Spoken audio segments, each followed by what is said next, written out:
자, 오늘 얘기하는 이제 변혁적 리더십의 구성 요소. 실제 우리가 바스는 이제 번지의 그 이론을 갖다 좀 더 확장을 시켰죠. 그래서 바스는 처음에 리더 욕구보다 부하의 욕구에 더 많은 주의를 기울임으로써 성과가 바람직하지 못한 상황에서 변혁적 리더십이 적용될 수 있다라고 하는 것을 갖다 이제 언급을 합니다. 실제 이제 리더 자체 자신의 욕구가 아니고 부하의 욕구에 이제 리더가 관심을 갖는 거죠. 지금 번즈는 정치사회학자다 보니까 그 앞에 나왔던 카리스마에서 웨버처럼 이 사회 현상 속에서 리더십을 탐구했어요. 다시 얘기하면 번즈 같은 경우는 정치 리더십, 정치에서의 리더라고 하는 사람들을 탐구했는데 실제 바스는 기업 조직이라고 하는 이 일반 조직을 대상으로 얘기를 했죠.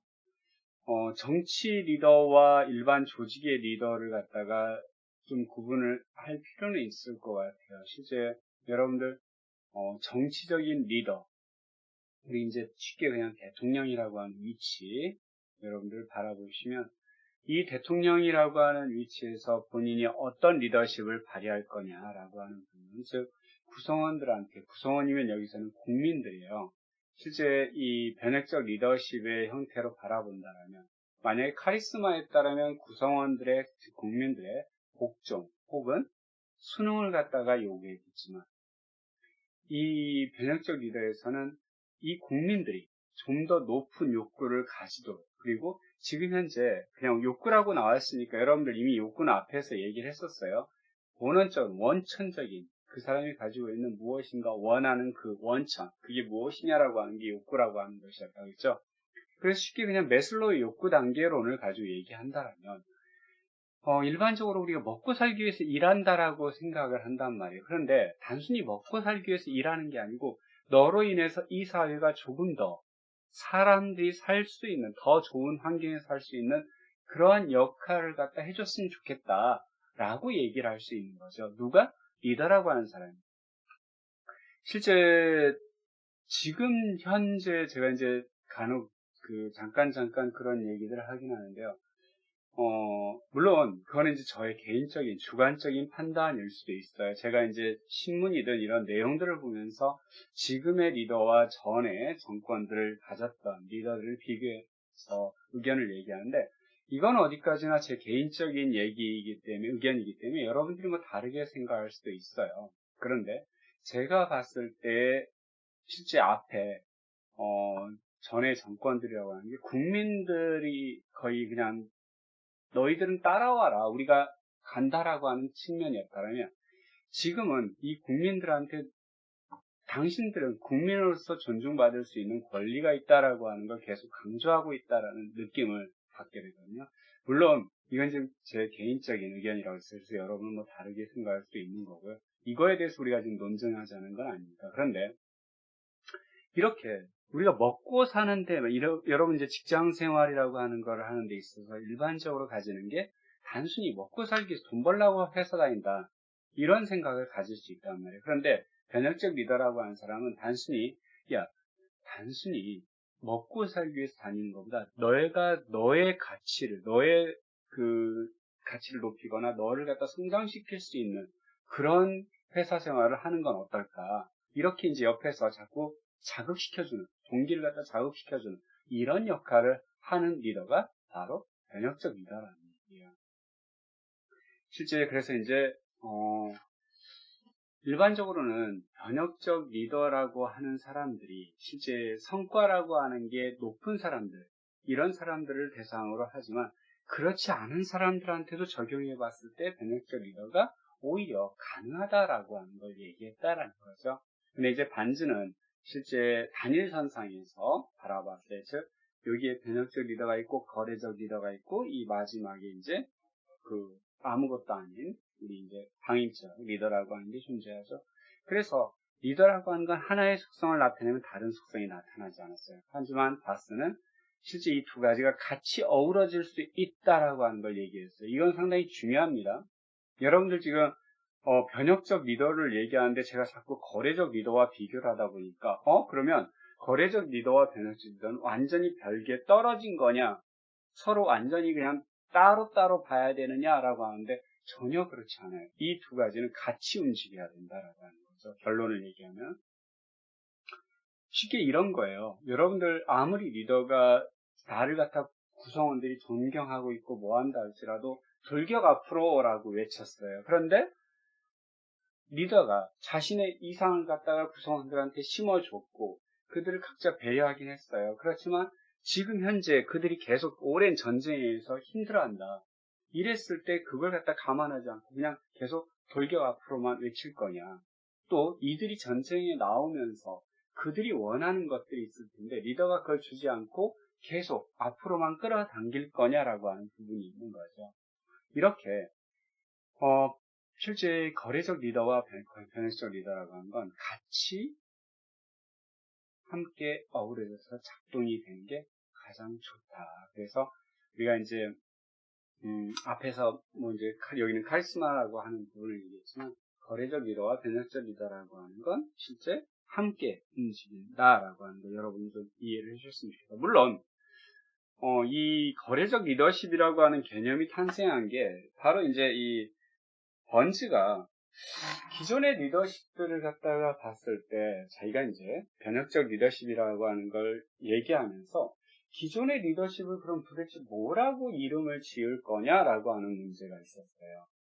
실제 자기의 리더십 이론이라고 하는 걸 변혁적 리더라고 이제 주장을 했는데 그러면 기존에 앞에 와 있던 리더십은 다 뭐냐?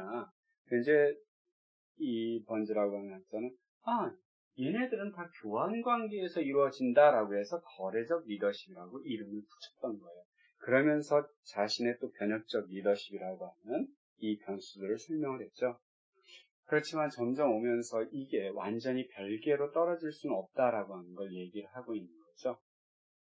자, 그러면 여기에 이제 그 변수라고 하는 요인이라고 하는 것들이 이제 실제 기본적으로 변혁적 리더라고 하는 게 4개, 그 다음에 거래적 리더라고 하는 게 실제 2개, 그 다음에 방임자, 비리더십이라고 하는 게 1개 해서 총 7개의 요인이 이제 존재를 하게 되는데 이 중에서 이제 변혁적 리더라고 하는 거 이거는 실제 부하들한테 이상적인 목표와 가치의 중요성에 대한 부하들이 의식 수준을 끌어올린다. 단순히 먹고 사는 게 중요한 게 아니라 너희들이 너희들의 삶을 갖다가 성장시키고 너희들의 자신을 할 수 있다라고 하는 이런 의식 수준을 욕구를 끌어올린다라고 하는 거죠. 그리고 또 하나 실제 그럼으로써 기본적으로 원래 만들어낸 성과 그냥 거래적 관계에서 만들어졌던 그 거래적 리더십 즉 구성원들이 원하는 걸 리더가 줬어요. 구성원들은 그에 따라서 일했어요. 딱 성과를 만들었어요. 요 정도의 성과를 갖다가 뛰어넘는, 초월하는 이익을 만들어낸다. 성과를 만들어낸다. 라고 하는 거죠. 변혁적 리더는. 자, 그러면 이제 이 요인들은 크게 이렇게 이상적 영향력이라고 하는 거, 영감적 동기부여, 지적 자극, 개별적 배려, 그 다음에 업적에 따른 보상, 이제 상황에 따른 보상이라고 표현하기도 하고요. 업적에 따른 보상이라고 표현하기도 합니다. 그 다음에 예외관리. 이 예외관리는 소극적 예외관리와 적극적 예외관리라고 하는 거. 그 다음에 이제 교정적 예외관리라고 이제 표현을 뭐 그렇게 할 수도 있고요. 그 다음에 이제 비리더십이라고 하는 거, 자유방임적 혹은 비거래적 리더십이라고 하는 거. 요게 존재를 한다라고 하는 거. 자, 그러면 이제 각각의 요인들에서 한번 살펴볼 필요가 있는데, 이 변혁적 리더라고 하는 사람은 실제 부하들한테 뭘 심어주냐? 어떤 이제 이상적인 이런 걸 심어줘요. 리더가 그런 걸 갖고 있거든요. 그러면서 부하들한테 본인들이 원래 가지고 있던, 나 그냥 내 돈 많이 벌어 회사 다니면서 일해가지고 그냥 돈 벌면 돼. 라고 하는 이런 수준의 본인이 원래 생각했던 이런 이익보다도 공동체 이익을 위해서 내가 여기에 회사의 구성원으로서 우리 조직을 위해서 내가 어떻게 하면 더 헌신할 수 있을까? 이게 좀 더 나가면 실제 우리나라에서 여러분 알다시피 그 불매라고 하는 게 불매운동 성공한 케이스가 그렇게 많지 않았어요. 그런데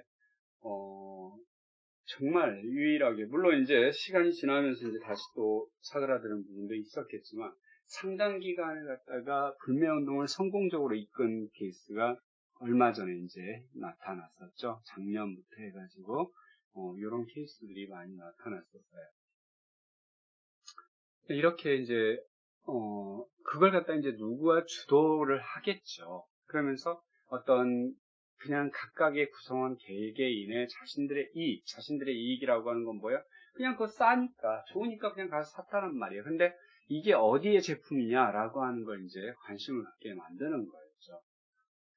자, 첫 번째 영향력으로 이제 그 영향 요인으로 변수로 이상적 영향력이라고 하는 거예요. 이게 이제 우리 카리스마 리더십 이론의 카리스마에 해당되는 거예요. 즉, 부하들에게 강력한 역할 모델이라는 건 본보기가 되고 있다라는 거죠. 내가 역할 모델이 되고 있다. 즉, 모범을 보이고 있다, 리더가, 라고 하는 거죠. 부하들은 이러한 이제 역할 모델이 되는 리더들과 동일시한다. 이거 지금 어디서 나왔어요? 카리스마에서 그대로 나온 얘기죠. 그리고 그들의 행동을 본받으려고 한다라고 하는 거죠. 이제 앞에 카리스마에서 없던 게 여기 하나 등장하는 게 바로 도덕적, 윤리적 행동 기준이라고. 그래서 부하들은 누구를? 리더를 존중합니다. 자, 여러분들 여기서 이제 주의해야 될 게 카리스마 리더에서 부하들은 복종하거나 순응을 했어요. 거기에 부하들이 존경했다라고 하는 표현은 안 나와요. 그런데 여기에서는 부하들이 존경을 해요. 왜? 내가 함께 있는 우리의 리더는, 모시고 있는 리더는 실제 이러이러한 사람이다 라고 합니다. 여러분들 실제 이제 정치권 뉴스 보면 우리 그 내용들 다 나와요. 여기 있는 것들. 자, 과거 정부에서 일했던 그 당시에 정부 청와대 관료들, 이제 우리 앞에 쭉 정부들 있었지 않습니까? 거기에 일했던 청와대 관료들 나와서 자기의 리더를 존경한다라고 하는 그런 표현을 쓴 사람이 몇 명이나 있을까? 이제 한번 심심하면 그냥 인터넷에 서칭해 보시면 괜찮을 것 같아요. 그런 부분에서 실제 부하들로부터 존경을 받고 있다라고. 또 하나, 부하들이 리더에 대한 강한 신뢰감을 갖고 있다. 여기서 신뢰감이라고 하는 게 상당히 중요하죠. 왜? 결국은 리더와 부하를 연결시켜주는 고리에 뭐가 존재한다? 이 신뢰라고 하는 게 존재한다라고 하는 거죠. 그래서 리더는 부하들에게 항상 비전과 사명감을 심어준다라고 하는 거죠. 실제 카리스마는 다른 사람들로 하여금 리더 자신의 제시한 비전을 따르도록 만드는 특별한 어떤 능력을 가진 사람, 이런 사람을 같이 설명하는데 앞에서 사용된다라고 얘기를 했죠. 그런데 원래부터 그럼 여러분들이 지금 이제 질문에 원래부터 그런 물론 그 카리스마 리더십 이론이 특성 이론이라고 이제 특성 이론을 갖다 기반으로 하고 있다라고 얘기를 했어요. 그러다 보니까 여러분들이 이거 그러면 훈련을 통해서 만들어지거나 내가 그런 소양을 쌓을 수 없지 않을까라고 하는 생각을 할 수 있을 것 같아요. 그런데 재훈이가 거기에 이제 댓글에 얘기를 해줬나요? 그랬던 것 같은데 얼마든지 물론 힘든 과정이지만 얼마든지 본인도 변화시킬 수 있다라고 하는 거 이제 얘기했죠. 실제 여러분들 지금은 얼마든지 자기 자신도 이 특성이라고 하는 것도 변화시킬 수 있다라고 이제 하는 부분이 존재는 하긴 해요. 여기 이제 넬슨 만델라, 여러분 영화도 나와 있었어요. 남아프리카 공화국. 원래 이 넬슨 만델라가 대통령이 되기 전까지, 즉, 평등권을 갖다가 취득하기 전까지는, 즉, 그 일반 흑인들도 투표권을 얻기 전까지는 백인에 의해서 지배되는 사회였어요. 그러면서 이제 넬슨 만델라가 비폭력으로 계속 주장을 하죠. 그러면서 그 당시에 백인들이 이 흑인들을 갖다가 상당히 좀 많이 힘들겠죠. 이제 많이 죽이기도 했고요. 그러다 보니까 실제 흑인들의 가슴 속에는 엄청나게 억하심정이나 이 반발심, 분노가 있었단 말이에요. 그래서 넬슨 만델라가 되면서 자기들이 이걸 갖다 갚을 수 있다라고 생각을 했어요. 근데 넬슨 만델라는 이걸 어떻게 했어요? 실제 통합 원탁회의에 이들을 모았어요. 그리고 그 마음 서로 다 거기서 얘기합니다. 처음에는 아니 내 원수인데 저놈이 내 동생을 죽인 내 아버지를 죽인 놈인데 라고 그 자리에 나올 수 있었을까요? 그런데 이들을 갖다 계속 만나서 회의를 하면서 이렇게 얘기를 하게 했어요. 어떻게 만들어갈 거냐. 그래서 그 당시에 원래 이 넬슨 만델라 대통령이 되고 나서 백인들은 막 다시 떠나는 유럽으로 다시 막 돌아가야 된다라고 하는 인식이 왜 도망가야 된다. 이제 흑인들이 정권을 잡았으니까 자기들한테 보복을 할 거다라고 인식을 가지고 있었는데 실제 넬슨 만델라는 그러지 못하게 했죠. 영화였는지 모르겠어요. 근데 넬슨 만델라 부인 영화에서 나타난 넬슨 만델라 부인이 오히려 이런 폭력, 즉 폭력에 의한 이제 쟁취, 독립 쟁취, 이제 이런 평등 쟁취, 권리 쟁취 이걸 갖다 상당히 주장했던 인물로 묘사가 되어 있던데요. 실제 그랬는지는 모르겠어요. 근데 넬슨 만델라가 사람들을 갖다 다 모아서 그들 의견을 서로 공유하게 하고 하는 부분들은 책에도 언급이 되어 있었는데 그 와이프에 대한 내용은 제가 없어서 잘 모르겠어요. 근데 영화상에는 그렇더라고요. 그래서 여기서 마찬가지로 국민들한테 우리는 함께 간다라고 하는 통합의 리더십에다가 이제 펼친 거죠. 이런 경우도 결국은 실제 우리가 가야 되는 길은 여기다 싸워서 서로 죽이고 이런 게 아니라 복수의 복수가 아니라 우리는 함께 가야 된다라고 이걸 갖다가 계속 제시했죠. 자, 실제 변혁적 리더십에서 가장 핵심적이고 필수적인 구성 요소예요. 그러다 보니까 이 이념적 영향력 혹은 이상적 영향력이라고 표현을 해요. 근데 이게 그러다 보니까 앞에서 얘기했던 카리스마와 이 변혁적 리더십이 유사한 거 아니냐. 왜? 이 여러 개의 변수, 아까 나왔던 여러 개의 변수 중에서 가장 강력한 변수가 뭐예요? 바로 요 이상적 영향력 혹은 이념적 영향력이라고 하는 게 가장 강력하게 잘 나와요. 변혁적 리더십. 그러니까 이게 지금 카리스마 리더십의 특성이다 보니까 이것도 카리스마 리더십과 유사한 거다라고 이제 판단을 하게 되었던 거죠. 그런데 실제 이제 구분이 되는 거는 실제 카리스마라고 하는 거 리더가 제시한 비전을 따르도록 그래서 복종시키거나 순응시키도록 리더가 특별한 능력을 가진 사람을 갖다 설명할 때 카리스마라고 하는 표현이 사용되죠. 이제 여기서 변혁적 리더십에서의 이념적 영향력이라고 하는 건 실제 카리스마에서의 영향력이 이제 같은 개념으로 사용되는데 부하들이 리더에 대해서 자부심과 존경감을 갖는다. 앞에서도 물론 카리스마의 동일시라고 하는 게 있어요. 근데 거기는 실제 복종하거나 적응함으로써 내가 그에 대한 가려고 하는 거고 여기는 존경심을 가지고 있다. 왜? 도덕적이고 윤리적인 부분이 포함되어 있기 때문에.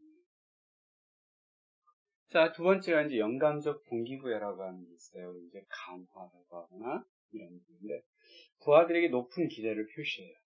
너가 할 수 있다. 너 지금 이 정도인데, 너 단순히 여기서 직장 생활 이렇게만 하고 있는데, 네가 지금 예를 들어 영어 공부를 더 함으로써 너의 직장 생활은 더 넓어질 수 있다. 폭폭이 넓어질 수 있다. 그럼으로써 네가 외국에도 얼마든지 관련 자료들을 또 나가서 배울 수도 있고 한다. 즉 그러면서 너의 성장을 갖다 더 키울 수 있다. 단순히 여기 부서의 조그만 부서에서 있는 게 아니고 너의 날개를 갖다 비상할 수 있다라고 하는 걸 계속 동기부여시키는 거죠. 물론 이제 이게 회사의 비전을 설명할 때는 또 회사를 위해서 헌신하도록 하는 거고 개인의 어떤 성장을 이끌어낼 때는 또 그렇게도 얘기할 수 있는 거고. 하여튼 부하들의 의욕을 끊임없이 고무시킨다라는 얘기죠. 실제 그러다 보니까 앞에서 계속 설명하는 거 반복되지만 부하들이 가지고 있는 각자의 원래 생각했던 이익을 넘어서는 목표 달성을 하도록 만들죠. 나는 이 정도 목표만 달성하면 돼 라고 생각했는데 이 정도를 넘어서는 이런 걸 요구한다 하는 거죠. 자, 이제 실제 물론 영감적 동기부여도 앞에 카리스마의 내용에 일부가 좀 들어와 있는 부분도 있어요. 실제 카리스마가 영감적 동기부여의 내용도 일부 포함을 하고 있다. 그런데 앞에 카리스마에서는 카리스마의 내용 자체에 포함이 되어 있는데 실제 영감적 동기부여라고 하는 건 카리스마와는 별개로도 일어날 수 있다라는 거죠. 굳이 카리스마가 없어도 얼마든지 리더가 구성원을 영감적 동기부여 시킬 수 있다. 즉 격려를 시킬 수 있고 열정을 일으킬 수 있다. 라고 하는 거죠. 자, 카리스마에서는 부하들은 자신들의 고유 권한을 그 리더에게 위임하며 리더를 비판하지 못하지만 실제 여기 변혁적 리더십에서 영감적 동기부여는 리더를 비판하게 해요. 여기 이제 차이점이 들어가죠. 마찬가지로 지적 자극.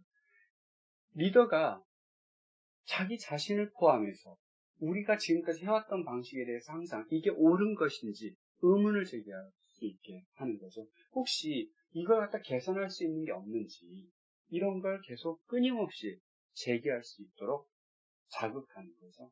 그래서 창의성과 혁신성을 계속 자극해요. 야, 이거 좀 더 개선할 수 있는 방법 없을까? 계속 질문하는 거죠.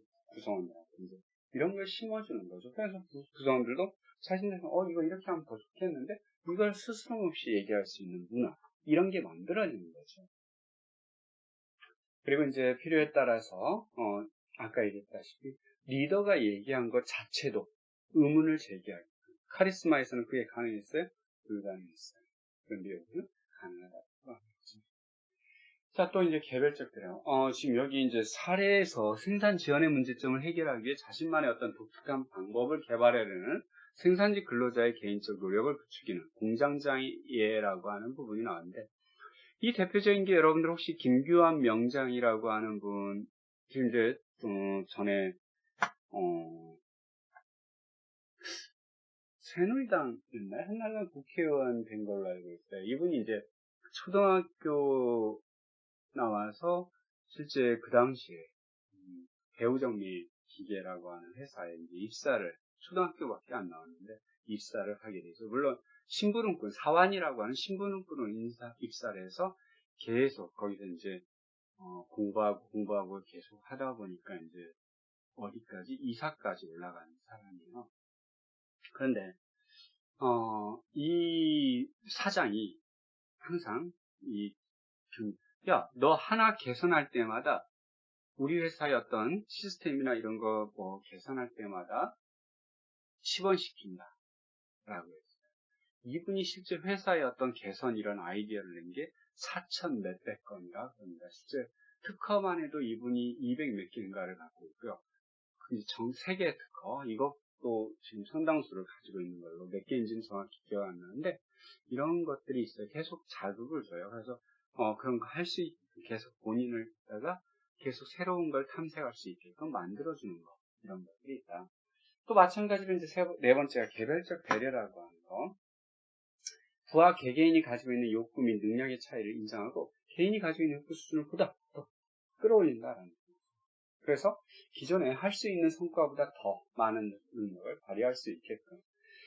그러다 보니까 여기에서 이제 코치와 조언자로서의 역할을 수행한다라고 하는 거, 그리고 권한 이임들을 한다라고 하는 거. 결국은 이 이후에 이제 실제 여러분 많이 들어봤을 막 멘토 리더십, 코칭 리더십 이런 것들 나오잖아요. 서번트 리더십 뭐 나오는데 다 내가 전에 강의에서 이 변혁적 리더십의 아류작들이다라고 얘기했던 게 바로 실제 결국은 이 변혁적 리더십에서의 이 파생된 내용들 그렇게 활용이 된다라고 하는 부분이죠.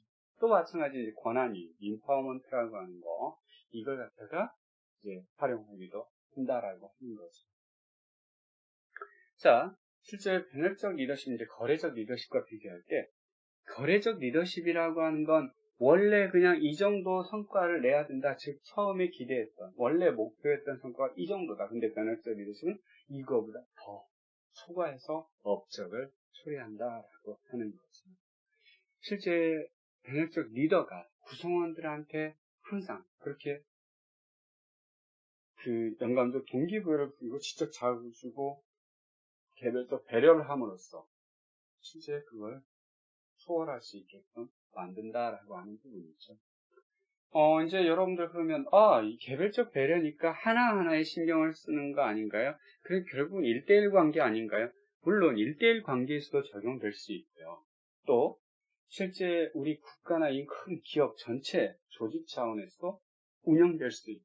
내가 굳이 만나지 않더라도, 저 밑에 직원을 만나지 않더라도, 우리 회사가 추구하고 있는 어떤 사명과 비전을 갖다가 전파시킴으로써 또 내가 본보기가 됨으로써 함께 거기 구성원들이 따라오게끔 만들 수도 있다라고 하는 거죠. 결국 1대1 관계를 포함한 조그마한 또 부서 단위를 포함한 전체 단위에서도 활용될 수 있는 게 바로 이 변혁적 리더십이다라고 하는 거죠.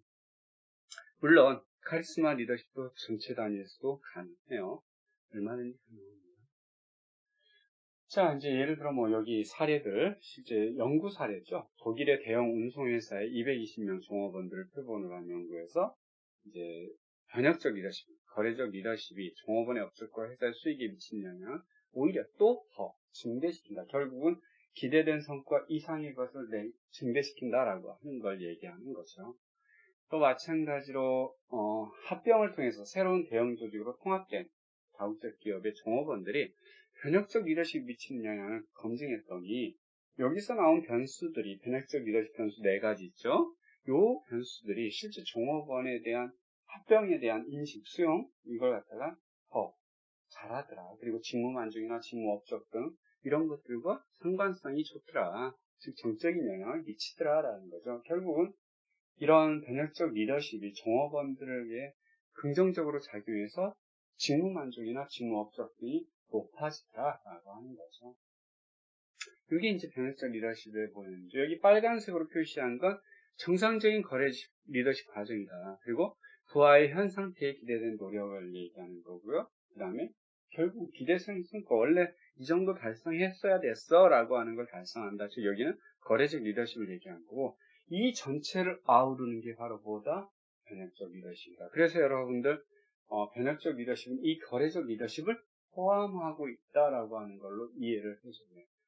서로 함께 가는 거지 이 거래적 리더십 떼놓고 즉 기존의 리더십 그냥 다 무시하고 변혁적 리더십만 가장 좋은 거다라고 얘기하고 있지 않다라는 거죠. 물론 얘네들이 아까 얘기한 앞에서 얘기한 거대로 나름대로의 어떤 효과성을 발휘하고는 있지만 그렇다고 해서 이 거래적 리더십이라고 하는 것을 완전히 배척할 수는 없다라고 하는 거죠. 자, 바스는 미 육군 장교를 대상으로 한 예비 요인 분석에서 카리스마가 아까 이상적 영향력이라고 해서 지적자와 개별적 배를 구성된 요 행동 요소를 다시 확인했더니 실제 그 다이어스 리더십 MLQ라고 하는 이 설문지를 갖다가 만들게 됐다라고 하는 거죠. 그러면서 이제 이게 계속 수정되고 하는 관계로 발전됐고 여러분한테 지금 MLQ 6를 갖다가 제공했을 거예요. 그래 여러분 해보라고 지금 한 게 그게 이제 계속 수정되면서 6번째인 것들이죠. 그래서 여러분들이 나는 어느 리더십에 포함이 되어 있는지 한번 해보라고 한 거였어요. 어느 리더십이 좀 강점으로 작용되고 어느 위원이 강점으로 작용되고 있는지 그래서 내가 이제 혹시 어떤 부분을 좀 더 개발을 시켜야 된다라고 하면 그 부분을 어떻게 개발시킬 건지라고 하는 부분도 한번 생각을 해보면 좋을 것 같아요. 아까도 얘기했지만 이 변혁적 리더라고 하는 사람의 특성이 실제 어디에? 변혁적 리더십 특성에 영향을 미친다. 리더의 특성인데 실제 리더십 특성이라고 되어 있네요. 앞에 리더의 특성입니다. 여기 없애야 돼요. 자, 그 다음에 이제 실제 아까도 얘기했지만 이 변혁적 리더십만 가지고 갈 수가 없다. 같이 가야 된다라고 하는 거 얘기했죠. 결국 이게 변혁적 리더십의 과정에 영향을 미치고 결과에 영향을 미친다라고 하는 게 바로 요 전체적인 프로세스다. 리더부터 시작해서 잘못 썼다고 했어요. 여기 바꿔야 돼요. 변혁적 리더의 특성이에요. 자, 그 다음에 여기 이제 가장 중요한 변수가 바로 신뢰라고 하는 거. 이게 변혁적 리더십 특성에 영향을 미쳐서 실제 이 과정에서 나타나는 게, 즉, 리더와 구성원의 관계에서 나타나는 게 가장 중요한 게 신뢰, 그리고 부하에게 이제 자아의 개념이나 자아 존중, 자아기 효능감, 이런 것들을 갖다가 자꾸 일으켜 세워서 결국은 부하가 스스로 노력을 하게 하고 더 많은 성과를 만들게 하고 리더십에 대해서 더 효과적으로 몰입하게 하고 새로운 더 좋은 조건들을 더 일을 하게 하는 혁신행동을 하고 내가 조직시민행동이라고 하는 건 여러분들 내가 원래 해야 되는 업무적인 거 외에도 더 내가 자발적으로 다른 것까지 나서서 하는 걸 얘기합니다. 이런 게 이제 조직 시민행동이라고요. 자, 변혁적 리더십과 이제 변수 간의 관계에 대해서 연구들 쭉 바스, 아볼리오 뭐 이런 연구들이 쭉 나와 있어요. 그래서 긍정적으로 다 작용한다. 변혁적 리더십이 거래적 리더십에 비해서 리더 유효성 및 부하의 리더에 대한 만족도에 더 높은 정의 관계를 가지고 있다.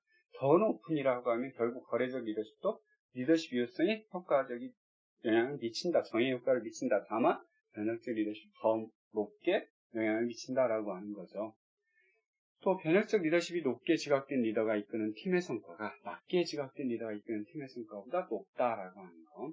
변혁적 리더십이 혁신 행동에 긍정적으로 영향을 미친다. 그 다음에 변혁적 리더십 행동을 갖다가 높게 지각하는 부하들이 조직 시민 행동 중 이타주의 행동과 리더에 대한 만족도가 높더라.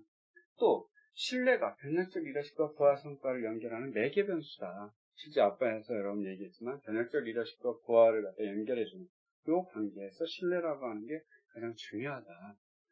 또 부하의 자아개념과 자아존중 욕구가 변혁적 리더십과 부하 성과를 매개하더라. 즉 중간에 연결고리를 해주더라 라고 하는 거죠. 매개라고 하는 건 중간에 연결해준다는 얘기예요. 변혁적 리더십을 높게 지각한 구성원은 높은 자기 효능감을 보이고 이를 통해서 높은 성과를 산출한다라고 하는 것들이 나와 있죠.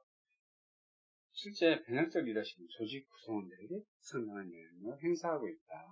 그리고 이 변혁적 리더십의 이제 선행 연구로서 혹은 이게 이제 리더의 특성이 되겠죠. 자신감, 리더가 가지고 있는 자신감, 또 사회적 영향력 행사 욕구, 도덕적인 신념 이런 성격 특성들이 드러나기도 한다라고 하는 거죠. 그러다 보니까 교수님 또 이거 성격 연구 아닌가, 특성 연구 아닌가요? 라고 이제 질문했어요. 여기에서 일부라고 하는 건 리더가 가지고 있는 어떤 특성이라고 하는 건 실제 앞에서 특성 이론에서 이제 행동 이론으로 넘어 사그라졌다라고 하면서 다시 또 카리스마 이론에서 재등장을 하기 시작했잖아요. 결국 리더가 이제 이런 부분들 가지게 되면 이게 결국은 이제 다음 변수, 예를 들어 결과 변수, 매개 변수든 뭐 결과 변수 영향을 미친다라고 하는 거죠. 그런데 중요한 건 이러한 그 특성 변수가 과연 그럼 변하지 않냐라고 하는 부분이에요. 근데 실제 아까도 얘기했지만 여러분들 거기에 댓글로 쓰면 어렵긴 하지만 이걸 변화시킬 수도 있다라고 하는 부분이죠. 또 하나 이제 가장 중요한 건 저는 이제 이걸 변화시키냐 변화시키지 않냐의 문제가 아니라 여러분이 가지고 있는 여러분의 원래 본성, 즉 여러분의 가장 기본적인 성향, 이거에 맞는 리더십을 찾아가는 게 가장 중요하지 않나라고 하는 생각이에요. 꼭 리더십이 이게 좋다, 카리스마 리더십이 좋다, 변혁적 리더십이 좋다, 그건 아니에요. 내가 나에게 맞는 리더십이 이런 걸 활용할 거냐, 이런 활용할 거냐. 예를 들어 나는 관계지향, 뒤에까지 갈 것도 없이 나는 그냥 관계지향적 리더야. 나는 과학지향적, 아무래도 나는 과학지향적인 측면이 좀 강한 것 같아. 나는 관계지향적 측면이 좀 강한 것 같아. 그렇다면 그것과 관련된 내가 발휘할 수 있는 이러한 관계지향적 요소를 가지고 어떻게 하면 구성원들한테 더 잘 먹힐까? 그럼 여기서 얘기했던 대로 아까 얘기했잖아. 실제 과업지향적이라고 하는 부분이 추구할 수 있는 부분도 있지만 또 관계지향적이라고 하는 행동이 추구할 수 있는 부분도 있어요. 예를 들어 개별적으로 배려한다든가 지적 자극을 준다든가 이런 부분들. 실제 관계지향적 리더가 얼마든지 할 수 있는 부분이거든요. 그래서 내가 원래 가지고 있는 성향에 맞는 리더십을 끌고 가는 게 중요하다. 내가 내성적이거나 아니면 이제 나는 외향적인데 내성적인 성향의 것을 해라? 그럼 정말 힘들어요. 이게 이제 물론 바꿀 수는 있다라 그랬어요. 그런데 힘들어요. 내성적인 사람한테 자꾸 막 외향적인 일을 하라고 너무 힘들어요. 물론 계속 하다 보면 변화가 되긴 해요. 제가 이제 그 MBTI라고 하는 거에 갖다가 조사를 했을 때 처음에 대학교 와서 조사했을 때 내향적인 거였어요. 근데 대학교 졸업하고 대학원 왔을 때 조사했을 때 외향적으로 약간 이게 와 있어요. 즉 중반을 넘어서 와 있어요. 그건 뭐예요? 그만큼의 시간 동안에 내가 내성적인 거에서 변했다. 마찬가지로 분명히 여러분들 주위에도 그런 사람이 있을 거예요. 초등학교, 중학교 때까지는 참 외향적이었어요. 근데 어떤 계기로 인해서, 어떤 상처로 인해서 갑자기 내성적으로 바뀌어버린, 즉 변할 수도 있다라고 하는 걸 여러분들은 꼭 생각을 해줬으면 좋겠다. 자, 이제 또 한 템포 쉬고 갈까요? 벌써 36분. 예, 한 템포 쉬고 나머지는 또 다음 주에 수업을 하는 걸로 해야 될 것 같아요. 내일 출장을 가야 되기 때문에 오늘은 좀 일찍 가서 자야지. 어제 6시에 들어가다 보니까 좀 힘들더라고요. 오늘 여기까지 수업을 하고 그 다음에 나간 김에 거래적 리더십까지 좀 하고 그냥 끝내야지. 거래적 리더십까지 해서 요거까지는 솔직히 그 뒤에는 뭐 못 하더라도 상관이 없는데 요거는 해놔야 될 것 같아요. 자, 거래적 리더십 앞에서 얘기했어요. 실제 처음에 자신들의 것을 변혁적 리더십이라고 얘기하려고 하다 보니까 그럼 기존의 리더십을 뭐라고 정의를 내릴 거냐라고 하는 문제가 생겨서 그걸 갖다 거래적 리더십이라고 얘기를 했어요. 근데 그걸 보니까 이게 교환 관계에서 이루어지더라라고 하는, 즉 거래 관계에서 이루어진다라고 하는 측면에서 접근을 하였던 거죠. 그래서 리더가 상황에 따른 보상의 기초에서 부하들에게 영향력을 행사하는 과정, 즉 부하들이 그 성과를 갖다 잘 달성했으면 그에 대해서 보상을 준다라는 얘기, 인센티브를 준다라는 얘기, 이런 것들이 교환 관계에 의해서 이루어진다라고 하는 거죠. 실제 거래적 리더십이 교환 또는 협상된 노력을 발휘하도록 동기부여시키는 리더십이다라고, 이것도 리더십에 들어가요. 물론 여러분 잘 생각해보면 이거는 결국 어디에서 기반할까? 그러면 기대이론. 앞에서 이제 기대이론 간단히 한번 설명했었던 적이 있었는데, 내가 이걸 달성했을 때 그에 대한 어떤 성과가 주어질 거냐, 그게 확실히 내가 또 원하는 것이냐, 나한테 주어질 거냐라고 하는 부분이 있었죠. 결국은 내가 열심히 일해서 성과를 달성했을 때 나한테 보상이 주어질 텐데 내가 원하는 보상이 주어지느냐라고 하는 거죠. 이게 이제 브롬의 기대 이론이었잖아요. 실제 거래적 리더라고 하는 것, 즉 이 변혁적 리더의 이전의 모든 그 리더십 이론들의 거래적 리더는 부하들의 욕구를 개별화하지 않았다. 즉 각각으로 나누지 않고 그냥 하나의 통으로 바라봤다라고 하는 거죠. 결국은 또 부하들의 개개인의 발전에도 주의를 기울이지 않았어요. 그런데 변혁적 리더에서는 아까 개별적인 배려라고 하는 것들이 있고 욕구, 이 지적 자극을 자꾸 시켜주는 것도 있었죠. 거래적 리더십에서는 부하와 자신의 일상적인 일정 계획을 추진하기 위해 업적의 달성과 그에 따른 대가를 주고받는 거래적 교환이 이루어진다. 거래적 리더가 영향력이 있는 것은 결국 리더가 원하는 대로 하는 것이 부하에게 많은 이익을 가져다 주기 때문에, 그래서 부하들은 그대로 자신들이 원래 해야 될 만큼의 일을 갖다가 달성하려고 노력하는 거겠죠. 자, 거래적 리더십의 구성 요소는 크게는 두 가지예요. 하나는 상황적 보상이라고, 또 하나는 예외에 의한 관리라고 하는 게 있어요. 상황적 보상 혹은 예외적 보상이라고 얘기도 하고요. 혹은 또 상황적 보상 또는 업적에 따른 보상이라고 얘기하기도 해요. 여러분 혹시 메모를 옆에다 해놔도 되고요. 아니면 뒤에 또 나와요. 상황에 따른 보상은 업적에 따른 보상이다라고 얘기하기도 해요. 즉 성과 기준에 부합되는 경우에 보상을 강조한다라고 하는 적극적인 거래적 성격을 지닌 보상이 바로 그 상황적 보상이다. 즉 그만큼 네가 달성을 했어, 그럼 그걸 줄게라고 하는 부분이죠.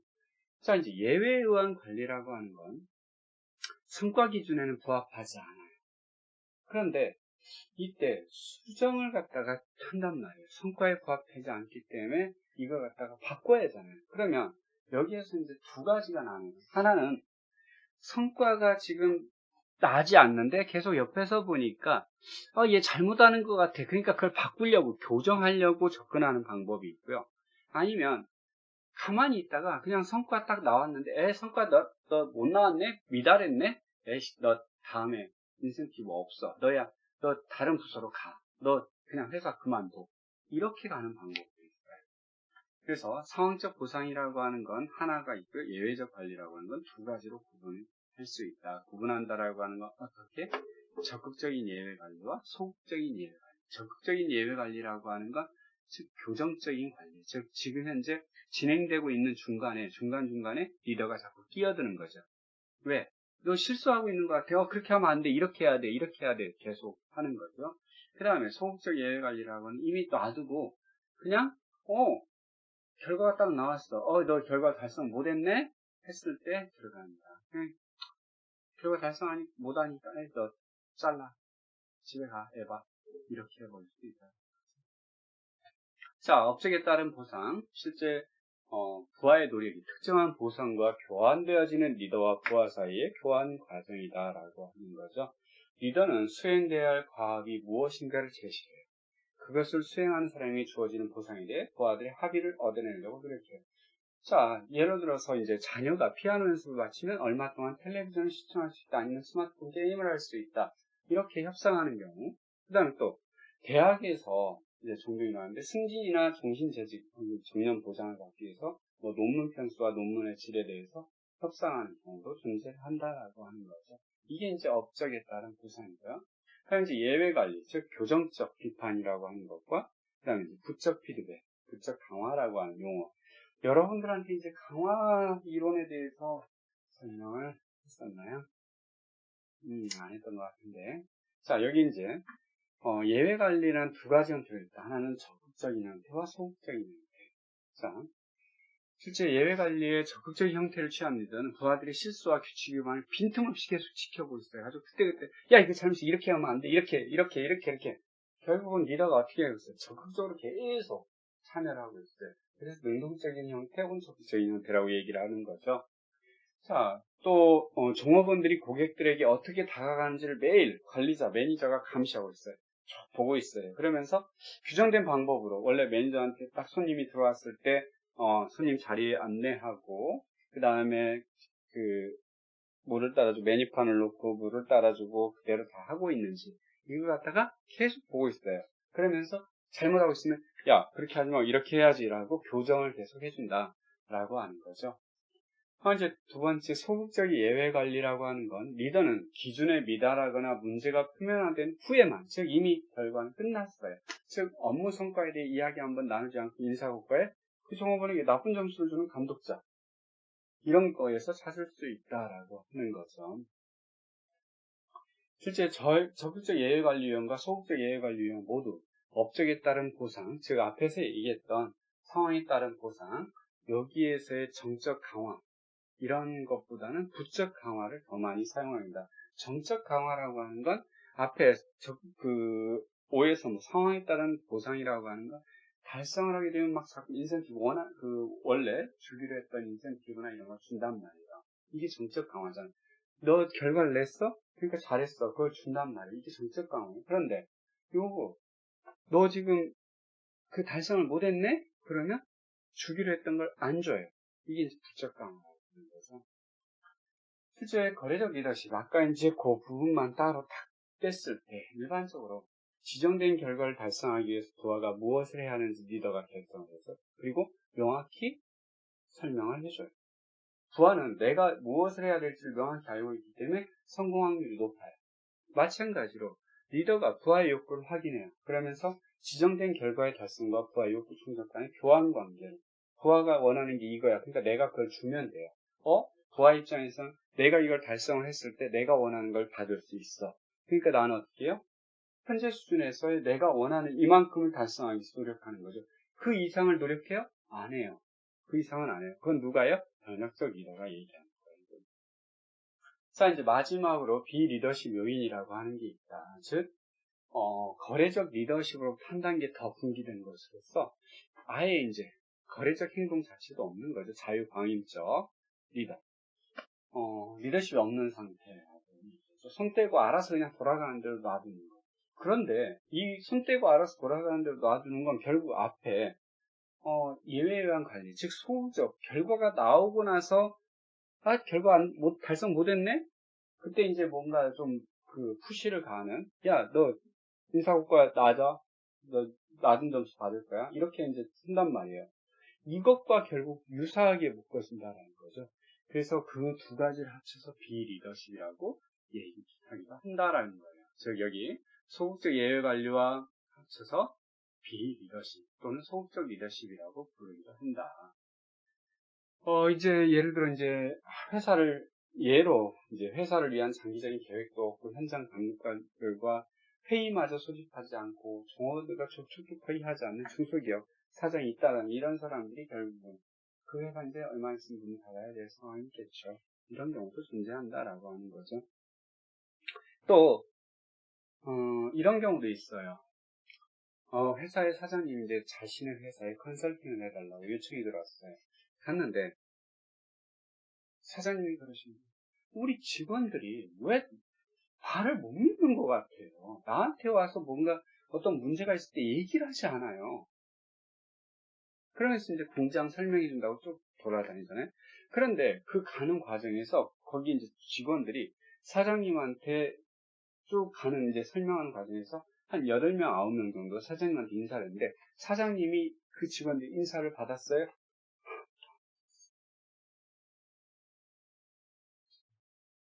여러분들 그 사장님한테 가서 이러이런 게 있습니다. 이런 고민이 있습니다. 이런 문제가 있습니다. 얘기하고 싶겠어요? 안 하고 싶죠. 아까 얘기했잖아요. 변혁적 리더십이라고 하는 건 결국 변혁적 리더십뿐만이 아니라 이 리더십이라고 하는 지금까지 여러분들이 배웠던 모든 리더십은 상사와 부하, 리더와 부하 간의 구성원 간의 매개의 가장 중요한 것은 신뢰라고 하는 거죠. 이런 경우도 있다라는 거죠. 실제 이제 바스의 연구 외에도 다른 다양한 모순들의 연구로 존재를 하더라. 요거는 이제 다음에 어차피 나와야 될 문제이기 때문에 오늘 여기까지 얘기를 하고 강의를 마무리 지어야 될 것 같습니다. 자, 수고하셨고요. 다음 시간에 이어서 만나도록 하겠습니다. 감사합니다.